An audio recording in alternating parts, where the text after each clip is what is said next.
Hey guys, and welcome to another very exciting vlog. Today I'm going to answer a question that I get asked a lot, and that is, what is the best camera for filmmaking?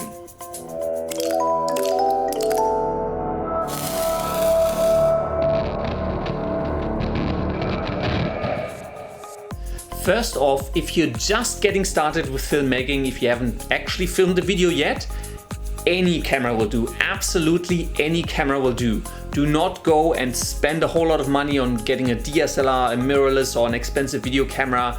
If you're just getting started, just use any camera that's available. You can use your mobile phone, you can borrow a camera from a friend, get a really cheap one secondhand off eBay. The reason to not start out by spending a whole lot of money obviously is that a lot of people feel really passionate about filmmaking at first, and then when they actually start filming they figure out that it's a whole lot of work and there's a lot of tedious parts involved, and they lose interest in the hobby, and then they're stuck with a really expensive camera that they gotta sell or cannot get rid of again. So if you're just getting started, the best advice I can give you is that the best camera for you at this point in time is any cheap camera that you can get your hands on, so you can get started, make some films, and actually explore whether you really like this hobby.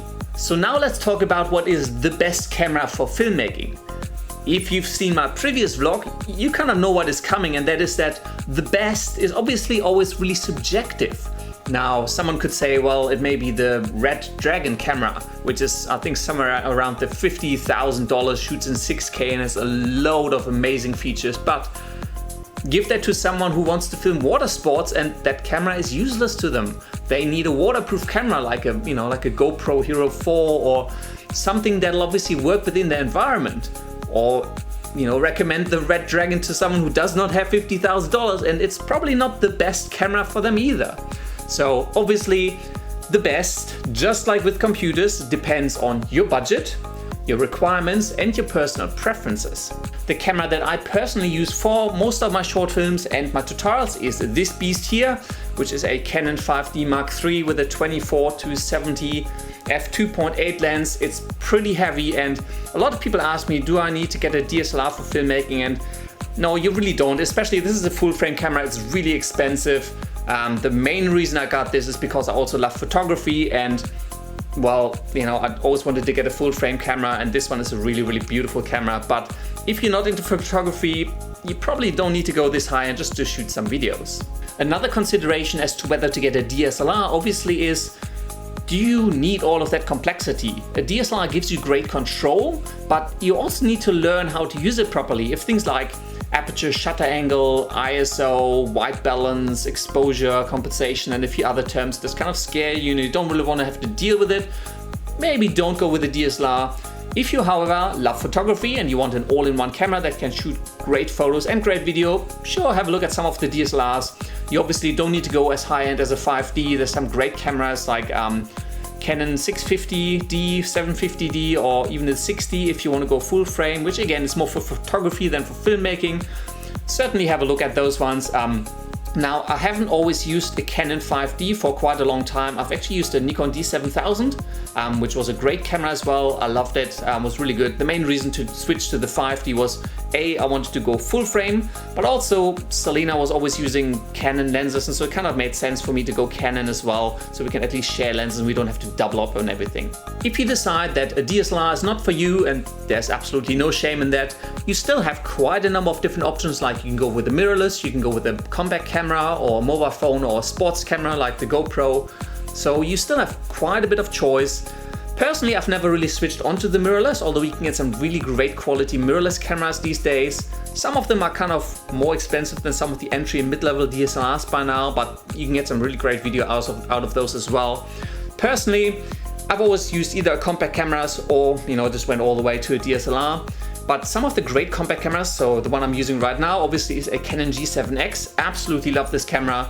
The one I'm using right now is kind of gotten a bit beaten up when I was hiking through Nepal, and so we actually ended up buying a second one of the G7X just because it's such a great camera and we just kind of love the quality and it's really easy to use. The interface is great, so highly recommend that one. The other camera we've been using for quite a while as well is the Sony RX100. Now this is a Mark III actually.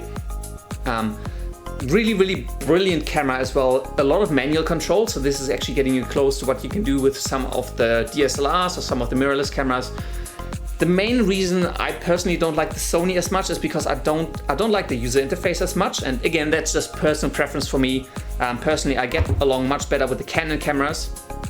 That is not to say that I'm a fanboy of Canon. Obviously, Nikon makes great cameras. I've been using them for years, and there was nothing wrong with my Nikon D7000. Other than that, I wanted to, switch onto the same brand as Selena because it just made sense. Now, if you don't want to spend a lot of money, G7X I think costs somewhere around $500-600 US, so still quite expensive. The Sony RX is also on the expensive side for compact cameras, but you can go a bit more low end. So this is another camera I can highly recommend. It's a Canon S120. I think this one costs around $120 US maybe. I can't quite tell because I bought these cameras a while ago and it was all in Australian dollars, so I'm just converting in my head as best as I can.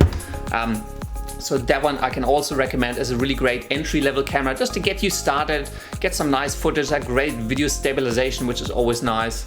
But you obviously do have a lot of options, and the best thing you can do to figure out what the best camera for you is for filmmaking is to pick a budget, figure out what you want to do with it, and then obviously just go online. There are so many great reviews of all of the cameras. I've got a review for the Canon G7X on my channel, but I just don't really get around to do all the videos and all the reviews that I would like to do.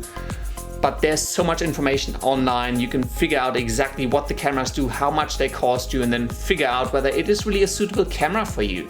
Now, if you kind of feel like I spent this whole vlog just basically telling you to do your own research, that's unfortunately kind of what it comes down to.